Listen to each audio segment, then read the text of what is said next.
You use debt to buy a company. You transfer that debt to the company. You drive down the value of the organization, but drive up the value for LPs and GPs. You basically have a debt machine. Red Robin.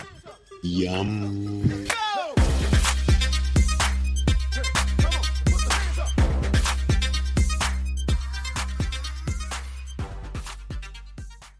This podcast contains the arguably witty banter of two friends, Skippy and Doogles, that like to debate about investing.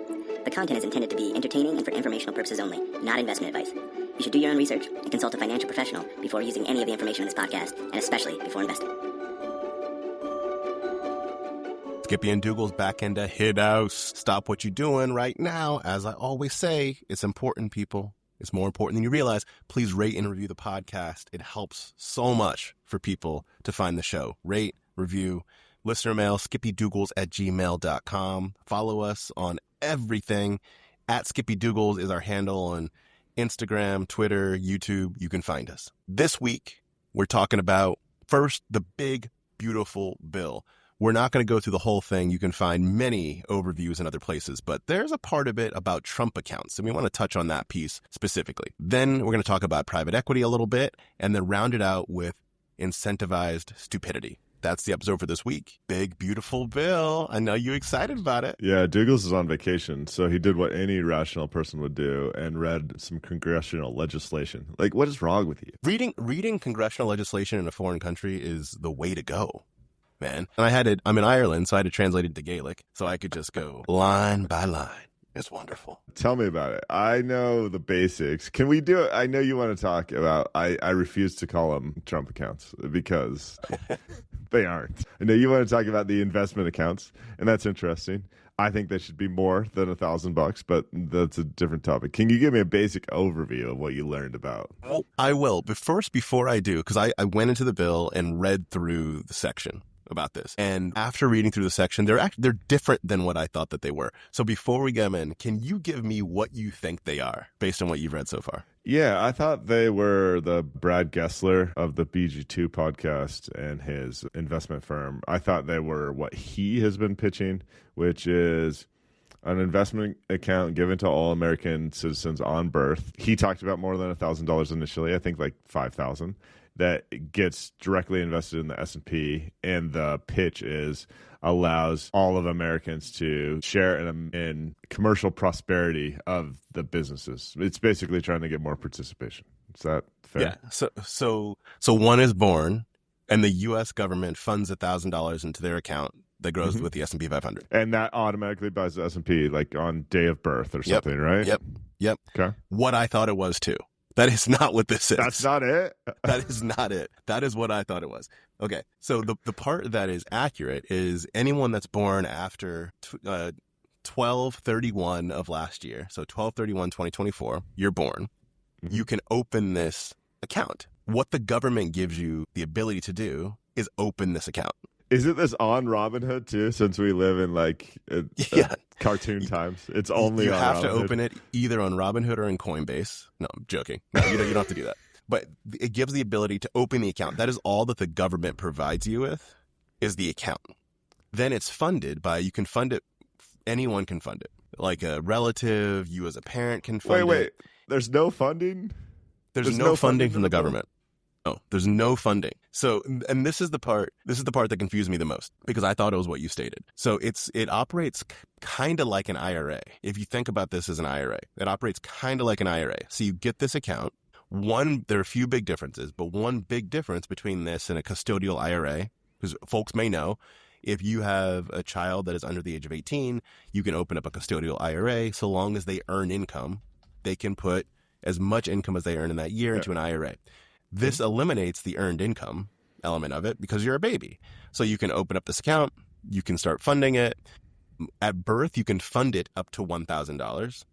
And then any given year, I believe that the total amount, this is what I wrote down, was $5,000 in a given year. But at birth, you can fund it up to $1,000. There are limited types of investments you can make. So you mentioned the S&P 500. What the actual bill states is that it has to be a mutual fund or an ETF, and it has to be broad-based indexed fund based on the market. So it can't be something like the semiconductor ETF. Yeah. It can't be leveraged, right? So, but it has to be a broad market ETF that predominantly invests in US based companies. Okay, well, one, I think I'm on punked because I'm so shocked by this that I'm doing some research on the side. Yeah, And no, this is funny.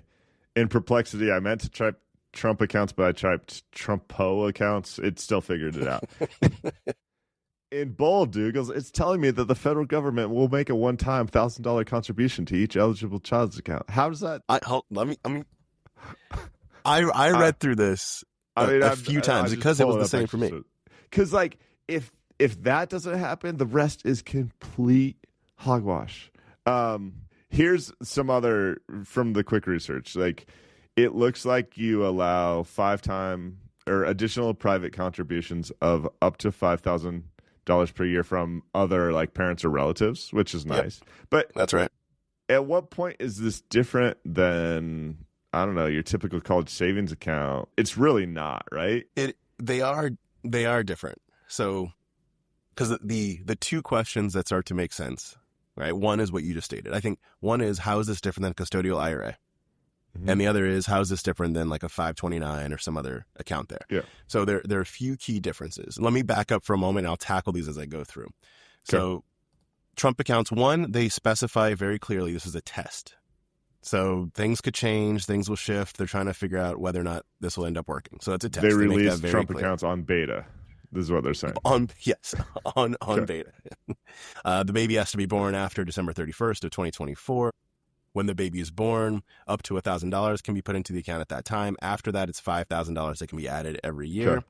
The parent, guardian, or relative can add the money. From everything I read in the bill, the government does not put any money in.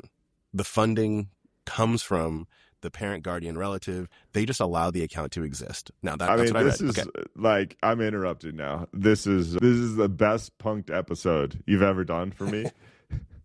I'm currently on, and this is not as trustworthy a source as maybe it was 50 years ago, but I'm on whitehouse.gov, where the quote says, this is from June 9th. The quote says, Trump accounts for newborns will be seeded with a one-time government contribution of $1,000. And then it has the quotes from Michael Dell and the Uber CEO and Brad Gessler and Speaker Johnson. So that's not what the bill actually says? That is not what and anyone else that's like read through if you work for the government, whatever, please skippydoogles@gmail.com. Let us know you read differently. I could not find in the bill where it states that. So maybe I didn't read something that said the government does not. I just didn't see where the government does. There is money. There's money that is put aside for it.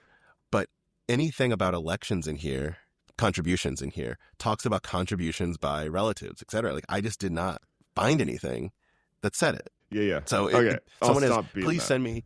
Yeah, that's okay. But seriously, because that was the one that got me too. So if someone could point me in the bill to the part of the bill that states that the government is going to fund $1,000 at birth, that would be fantastic. We want skippydoogles@gmail.com. Please do it. Okay, I'll keep going. Yeah. The money can be used for college or other schooling, a job skills or training, or buying a first home. Those are the uses.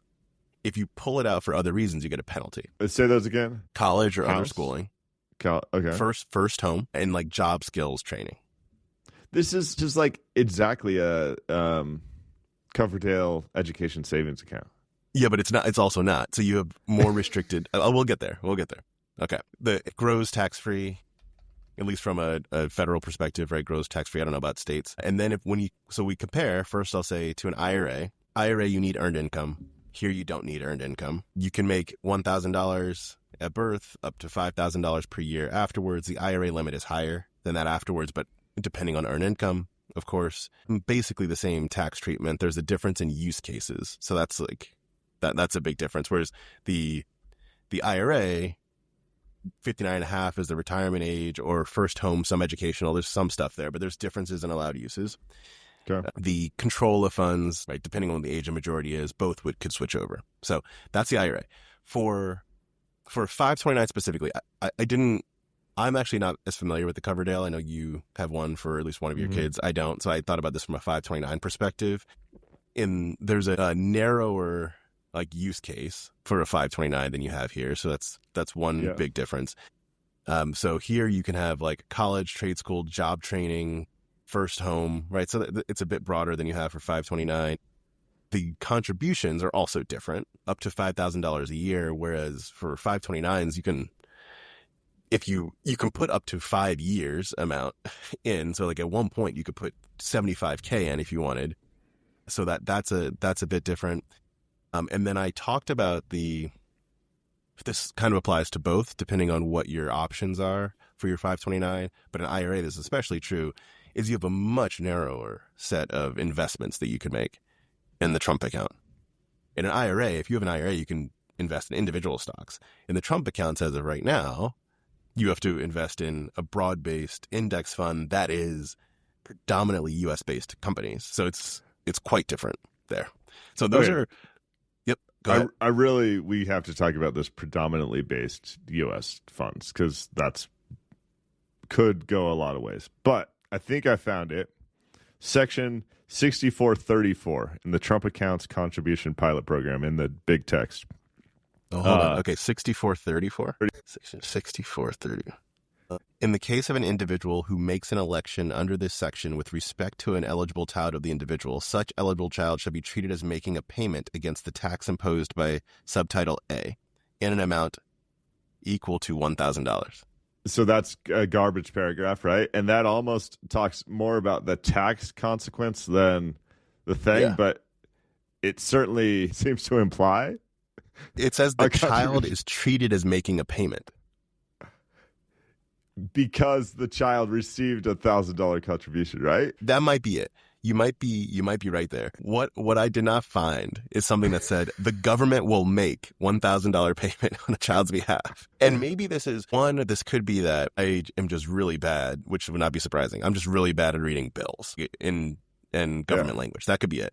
It could also be something that is, this could easily be interpreted as the government will put in $1,000, or they could also be like, nowhere in here did we say we were going to do that. It could be something that could go either way. I don't know.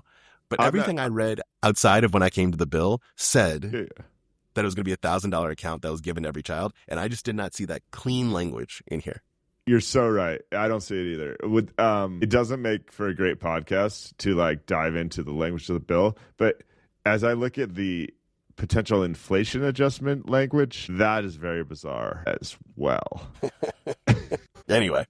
So yeah, keep going. So there we are. So that's the summary. I found it to be interesting. And again, skippydoogles@gmail.com. If you find something that cleanly states that there's $1,000 funding, please let us know. Because that was my understanding here. From my read, taking that or not, this is another account that can be used in order to help to fund basically development and education for folks. I also didn't realize, maybe I should have, but I did not realize how narrow that would be. Because in my head, going back to what you said you thought it was at the beginning, like in my head, there's an investment that every child could get when they're born that just like helps with life. Like it gives them more ability to like get ahead or to get started, which you can say that education training does like easily. I think that's easily understandable. I just thought it would be a little bit broader than that, but I can understand why it couldn't be as well.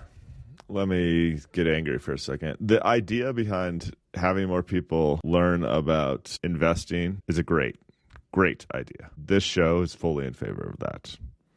Always. And I'm just going to assume that there's $1,000 contribution that comes from the government. Yep. That's also, I'm in favor of that. Yep. Like putting any more regulation on the thing, I'm sure there's some congressman screaming about people are going to buy drugs with it or whatever. Yeah, sure. The range of people's needs at 18 to 21, when maybe this money becomes available to them based on their circumstance between 0 and 18 years, is going to be drastically different. Yeah, some people absolutely might need a scooter or something to get back and forth to work. Some people might need a car. Some people might need, the most elite education available. Some people might need trade schools. That's incredibly frustrating to me. This should be a pile of money that shows how powerful investing can be. Yeah. That people can use how they see fit because they are American citizens that we respect and want to trust their judgment about their current circumstance. Yes. Yeah, that's right.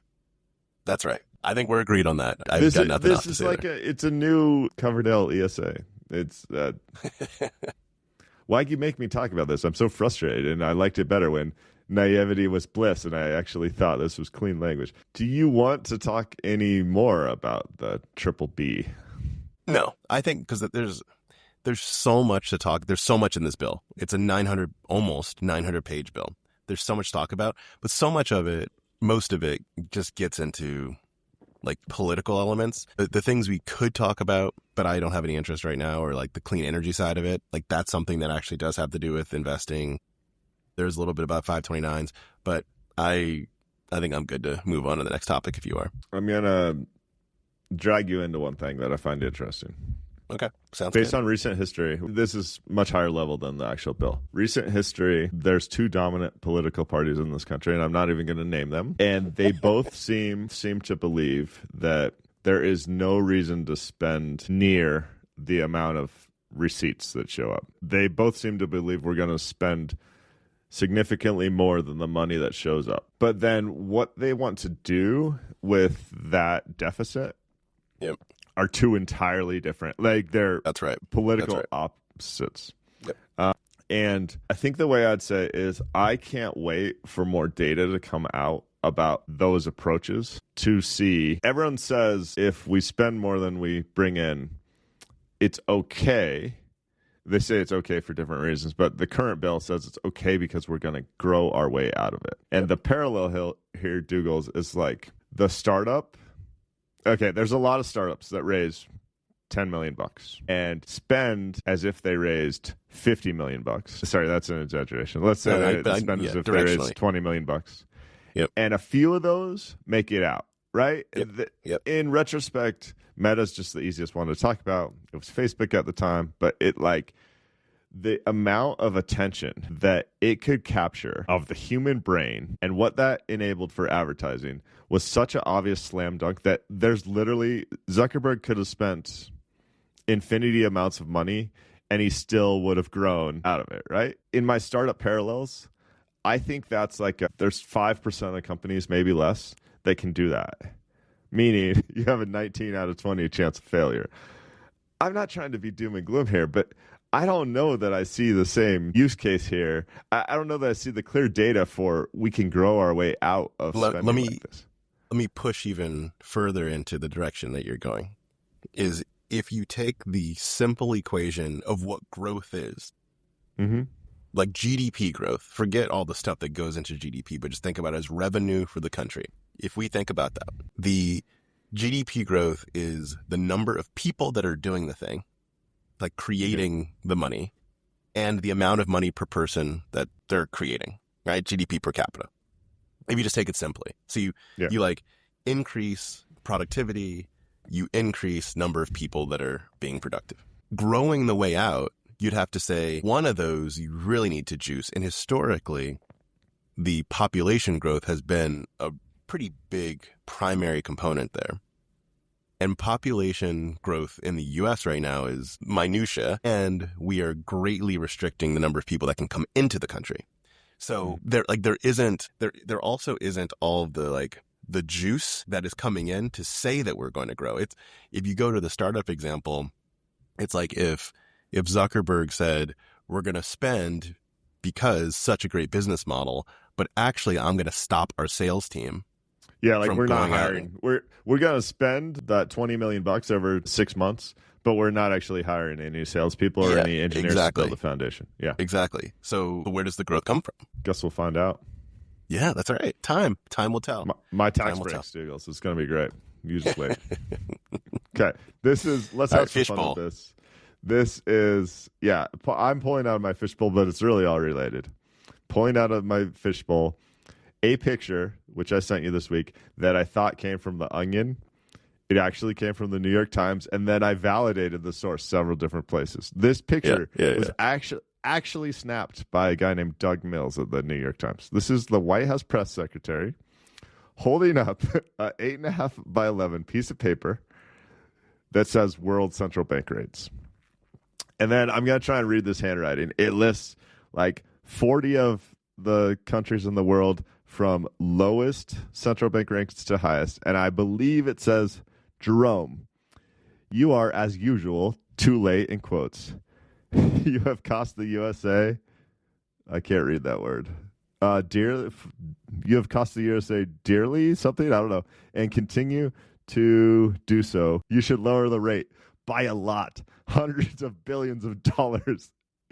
Being honest, no, I don't know what the last word says. But then the most interesting part of this is our president has drawn this little arrow between Japan and Denmark that says rate should be here.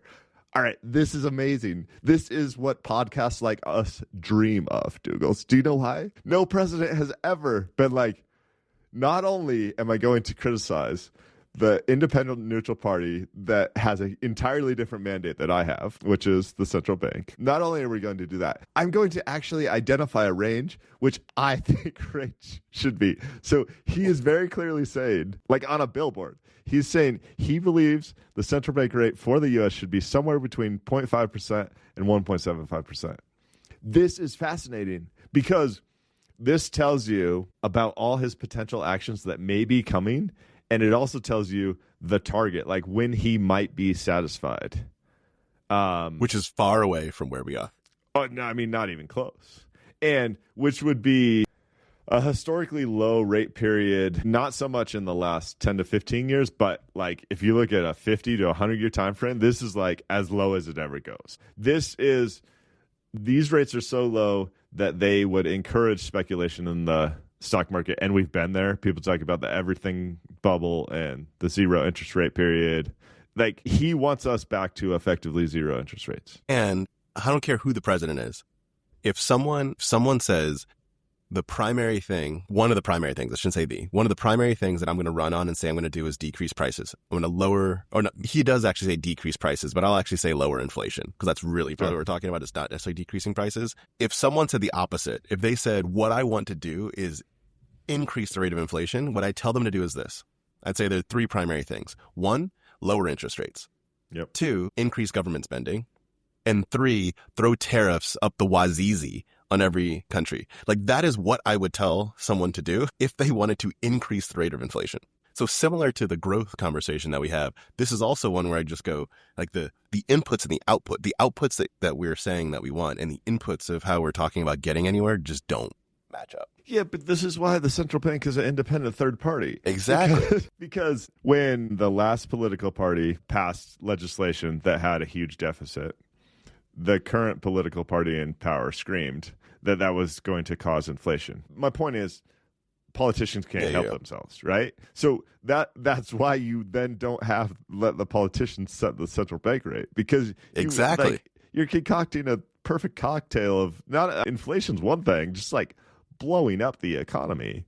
And if you care at all about this, I don't think America First cares about this, but this is really fascinating to me. The last America First policies were really in the 1920s. And think about this. Like, even the Trump accounts, you can only invest in American companies, right? If you lower rates like this, you're going to reheat the American real estate market, which is probably pushing a bubble. It's the most unaffordable it's ever been if you look at the difference between renting and buying. The American stock market has a higher CAPE. It's very easy to argue, especially after the recent run-up, that it's overvalued. Like, you could say you have to place your money, and the only place you can place your money is here regardless of valuation. And then, I'm not really doing this, but one could go, and 10 years later, that bubble pops everywhere. Like, we just did this in 2021, and it seems like we're trying to do it again. We did not learn from our errors, people. This is, I don't know, that note really got me. What is up with the use of scrolls or large billboards this year? When else has that happened? With the tariff rates. Listen, Doogles, 70% of people are visual learners, so come on. Okay, that's true. That's true. All right, what you got next in the fishbowl? Fishbowl time. You know I love to talk about private equity because I think it's a misunderstood asset class. Dan Rand Munson, who is the author of The Humble Investor, in bookstores now, Doogles. often does research on private equity, and he's done some really great stuff over the past like 5 years where he'll say, people say private equity is so great. I recreated the exact same portfolio in public markets, threw the same leverage on it, and what do you know? It outperforms, right? Yep. So this is a really simple breakdown along the same lines. Some people are still clamoring because they don't know to get their hands on a private equity portfolio. The people that are smart are not. Yale's trying to sell a bunch of it. Harvard's trying to sell a bunch of it. That's a different story. Very simply, he looked at PE portfolio companies, compared them to the S&P, compared four metrics. Okay? Yep. So interest as a percent of revenue for PE is 4%. For the S&P 500 is 1%. Interest rates, 8% for PE, 4% for the S&P 500. Yep. EBITDA margins, only 7% for your typical PE portfolio company, 25% for EBITDA. And free cash flow margins, 2% for PE, 9% for your typical S&P 500. So what's your overall takeaway? This is easy. I mean, the thing with PE has always been a leverage component. And when the stock market goes up, that's a really, really good thing. That's what's happened recently. And that leverage has been cheap because interest rates have been low. Right now, I don't know why this breaks people's brains, but whenever someone tries to compare real estate investing or private equity investing or private credit investing, whatever it is, to the broad stock market, I always say, well, yeah, just throw the same amount of leverage on the S&P and do your back testing. You're going to see that it dominated. You're a garbage asset. But Which basic capital. right? But people go, well, I wanted leverage. I said, like that. I can't leverage. Why would I take out? And I go, I wanted either. I'm not suggesting you do that, but that's what you're doing in private equity. That leverage is just hidden to you because you're buying it. And that's what you're doing in real estate. The leverage is less hidden there. But I don't know. I mean, you look at this chart, the comparison of quality aspects of an investment, like literally do not exist on the PE side of the ledger. Because they're like financial machines versus buying pieces of quality businesses for the long term. That's my read. And that's not private equity across the board.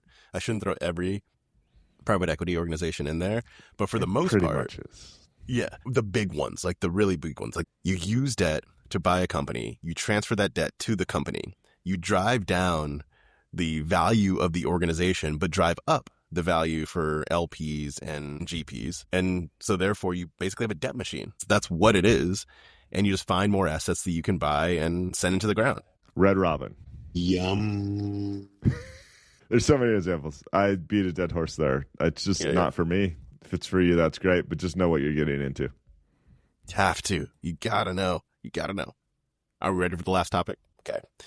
I'm going to reach into the fishbowl for a blog post by Bob Seawright called Incentivized Stupidity. We will have this on the Substack next week, Skippy Doogles at Substack.com, because it's worthwhile going into this piece and just going through it. It's a longer one, but there's videos for entertainment in the middle and all sorts of other things, so I recommend it. What he is saying is basically that humans do dumb stuff. And the part that I like about this is you can say humans do accidental dumb things, but it's not just by accident. He's like, it's also strategically. Sometimes we do dumb stuff because doing the dumb thing could serve us personally, professionally, or socially. So we do things that are dumb, and society incentivizes us to do these dumb things. I'm going to go through a few examples, which I just think are pretty entertaining. And please interrupt me as I go through for anything that you may want to talk about here. Talks about 3 kinds of stupidity: genuine stupidity, strategic stupidity, and motivated stupidity. Genuine stupidity. This is unthinking, self-destructive behavior. So this is like the accidental stupidity, right? Or like if you think about the great example that he gives in here, some guy that strapped himself to a lawn chair with a whole bunch of balloons and then started flying through the sky and got up to a place where like planes had to avoid him. This is just genuine stupidity. That's all. There's no motivation for that by society. You're just deciding that you want to be Johnny Appleseed. That's not, no, what was the guy's name? Not Johnny Appleseed. Johnny Knoxville. There you go. Johnny Knoxville, and do your thing. Genuine stupidity. The second, strategic stupidity. This is pretending to believe something untrue for personal or political gain. We will hit on a couple examples there, but I don't even think I have to go through examples, but just in case people need them, there's that. Okay. Then the last is motivated stupidity. This is subconscious stuff. So like we believe that something aligns with our interests and values, but we don't realize that that's not the case. So those are the 3 examples of stupidity. I'll pause for a moment. Reactions? I mean, I think strategic stupidity, I actually want you to give me an example of that. Is that Strategic all stupidity? Of politics? All of politics. It's not all of politics, but it's easier. You can think it's things that are also not necessarily political, but it could be in your personal life. You're being political, but it's not just about government politics necessarily. But anytime that someone pushes an agenda that they know is not true in order to achieve gain. Mm-hmm. So you've got kids. Your kids have used strategic stupidity on you many, many times. I know that's the case. Right. But in politics, it's things like the stolen election claim. Yeah. So this is something, whether or not ignore all the actual politics, like political affiliations here. I know that there are people that pushed the stolen election claim that did not believe it was true. Mm-hmm. And they did that because it was advantageous for their party. On the Democratic side, if you go back, was it a year? I guess over a year now, you have Biden's cognitive decline, right? There are just things that like they push untruths in order to drive something forward. So your kids, stolen election claims, all the same. So that's the summary here. So that's strategic stupidity. And you see that in companies a lot. Like I've seen that in companies very, very often. You're just... I think I see it most commonly when they talk about their competitors and upstarts that are a competitive threat. There's often a complete disregard of that other group. Yeah. And it can also happen if I'll just put in the CEO because it's the easiest one to bring up. If a CEO is incentivized, let's say purely on driving the stock price up, there are things that they will push out there that they likely do not believe are true from a real business perspective that's good for the company because it will drive the stock price up. And so they're doing something they know is stupid, but they're incentivized to do so. Fair. Okay. All right. So those are the 3 kinds of stupidity. Then it goes through a bunch of things that we've talked about here, and it's just good for folks to know. Confirmation bias comes up a good amount here. We seek information that like we agree with, we ignore what doesn't happen. That leads to stupidity. There's a tribal identity component of this. So we adopt beliefs based on the people that we're aligned with, even though oftentimes I've seen people that are like, this doesn't really make sense to me, but my quote unquote, I'll call it tribe, my people believe it. And so therefore I'm going along with it. There was some, I don't know how to pronounce this, Zivakunda study where people judged the same winner differently depending on whether they were going to be teammates or opponents. So like, yeah, I think you've probably seen that, right?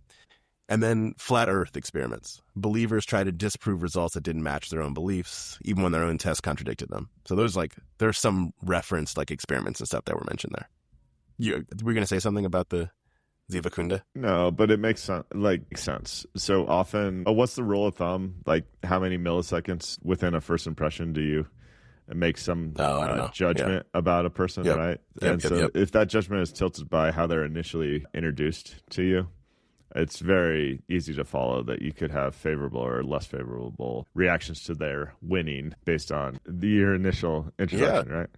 Yeah. I mean, even if we go back to the big, beautiful bill, there are many people that will come at that bill from a perspective of it must be great because of their affiliations, and there are people that will come at that bill with it must be terrible because of their affiliations. And you can read the same paragraph and see something different because of whatever your existing belief is, because we have teammates and opponents that exist, right? And I wish that wasn't the case, but I know that is the case. Yeah. And so just going back to that, that's an example. Here's a couple quotes. This is an Upton Sinclair, the Jungle author, Upton Sinclair quote. "It is difficult to get a man to understand something when his salary depends upon his not understanding it." How good is that? I mean, Munger always quotes that one. Like, don't ask a barber if you need a haircut. It's great. Yep. We are more like lawyers than judges. We defend our beliefs instead of objectively analyzing them. That's exactly right. So the point is that stupidity, I like the word stupidity here because one, I just like creating tension. And so I like the word stupidity because someone automatically will think like, no, I'm not stupid, right? But he uses the word stupidity and then frames it in ways that are, it's not just about what people might define as quote unquote being an idiot. It's not like you're ignorant and you're doing whatever. Sometimes we are incentivized by society, incentivized by our affiliations, incentivized by our paycheck to act in ways that we know, either in our heart of hearts or just at the surface, are dumb. And we do it anyway. And like that, I think, is a message that is super helpful, and in life and within investing, I think it is as well. When we were talking about crypto before, and we were talking about the example of the person that sent in the listener mail, right? And when you're in the crypto world, it can be easier to fall victim to some things. And it's not just crypto. I'm just using that as an example. But when you're in the crypto world, it can be easier to fall victim to some things because that's what people in crypto do. It's easy to like fall into that. It's the same, not even in crypto. You can do it in other investments too. It's like, it's easy when like, that's the way that this works. That's the way society says to do it. It can be easier. If you're in 2020 and everyone's taking out margin loans to leverage with stocks, you're like, oh, that's what happens now. Like, that's the way you do it. So I'll pause now. I probably said enough. No, I was trying to find a graph here to prove your point, but the investing parallel that's really difficult is NVIDIA, which is going on $4 trillion in market cap. Right? Wow. I was trying to find the exact drawdown percentages, but Amazon's an easy one. All these best performing stocks have had typically 80 to 90% drawdowns, right? And so the stupidity component is like, if you truly want to invest for the long haul with one name that you have conviction in, you have to shut the noise out and say, no, my hypothesis has not changed. I understand that I just lost 90% of my money. It's basically impossible for the human brain to do. But the flip side of that, most companies are not Amazon or NVIDIA, right? Most companies, if they go down by 90%, there's a serious issue with the business model, and you'd be incredibly naive to not reevaluate your beliefs as the judge, not the lawyer. That's right. That's right. So the contradictory nature of like, be stupid here, to use the author's language, but not here, is, I think, why we both like investing so much, because it's really, really hard. It's really, really hard. And it's why most people should just invest in index funds. Yes. And index funds that only support companies outside the United States. That's a joke for you. Only support. Sorry. Looping back to that, I know the language in the bill is unclear for the Trump accounts. How do they define that? Something like 40% of Microsoft's revenue comes from worldwide. Google's 50-50-ish. Like, I think saying mostly American companies is really hard in the environment we live in. Let me find the actual language. So I'll read the exact language that's in here, which will not help from a specificity perspective, but at least we'll be talking about, let's be talking about the same thing. In general, the term eligible investment means any mutual fund or exchange traded fund which, 1, tracks the returns of a qualified index, 2, does not use leverage, 3, does not have annual fees and expenses of more than 0.1% of the balance of the investment in the fund, and 4, meets such other criteria as the Secretary determines appropriate for purposes of this section. Okay. Then it goes to qualified index. The term qualified index means 1, the Standard & Poor's 500 stock market index, or 2, any other index which is comprised of equity investments in primarily United States companies and for which regulated futures contracts are traded on a qualified board or exchange. So to your point, what comprised of equity investments in primarily United States companies, what it doesn't sound like is that does business primarily in the United States, but just 50.1% or more of the companies have a corporate headquarters in the U.S. is what I would guess. You know, I will always remember the second week of July 2025 as the week that you made me read some legislative garbage that makes absolutely no sense. But hold on one second. Okay. Official definition of Standard & Poor's 500 says it has approximately 80% of total market capitalization in U.S. public companies. But I don't think that's necessarily a mandate of the fund. And of course it has, I mean, the U.S. stock market has performed, so the market cap of those American-based companies is artificially inflated. USA. This makes my head hurt. Like, this is not okay. Well, to put a bow on this, I went from being pretty excited about these, having them not be what I wanted. Like I wanted a 2,000 to 5,000 contribution, right? And then I wanted that money to grow. If I was doing it from scratch, Douglas, I think it would be like $5,000 contribution, which I know is a little nonsensical when we're running government deficits. That's a different conversation. And I would have made that mature more when the average prefrontal cortex of people mature. So maybe that money shows up at age 25 to 30, right? And it shows up and you're free to spend it however you wish. And it's just, this is what makes America great. The companies within America that compete day in, day out to provide services that add value to their customers, right? This is your introduction to investing. You're going to do nothing. And I'm making up a number here. $100,000 is going to show up on your door on your 25th birthday. I think that's an incredibly cool concept. I think that's what was originally pitched from the Silicon Valley crowd that supported this. It doesn't seem like that's what showed up at all. It doesn't seem like it. And that's really, I mean, assuming the $1,000 contribution is actually made by the government, sure, could you have $20,000, $30,000 show up? Maybe. Is that nice? But sure. You know, the vast majority of these accounts are gonna, like, $1,000 will be all that is ever put into them. 100%. And then I would argue, I'd like to see the numbers here, but I would argue that the vast majority of these accounts might not clearly fit the definition of being ready to buy a home at 18, being ready for trade school, being ready for college. Well, yeah, so if you take $1,000 and let's just take the inflation adjusted amount for S&P 500 is roughly 7% a year, roughly. So over the course of someone's life, it's going to double once a decade. Every 10 years, roughly, it will double. So you take the $1,000 at birth, you're going to have $2,000 in the account by the time they are 10. You're going to have $4,000 in the account by the time they're 20. That's going to be the majority, like the vast, vast majority. Very fair. And that's nothing. In $20, $50, that's nothing. No, yeah, it is. $20, $50. So, yeah, boo. Yeah. But nice effort. Alas. Yeah. Yeah, it's something. It is something.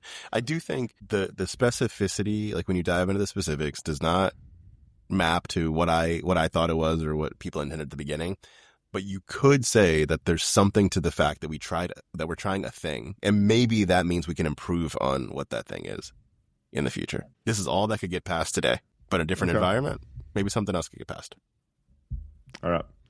We love listener mail. Hit skippydoogles@gmail.com. Dougles, I'm like calling in the dogs. You're not allowed to read any more of the big beautiful bill on vacation. Okay, so like I don't want any more details. Okay, that's right. But you're welcome to correct us there. Reviews are great. Happy 4th of July. A week late, people. We'll talk to you soon. Thank you.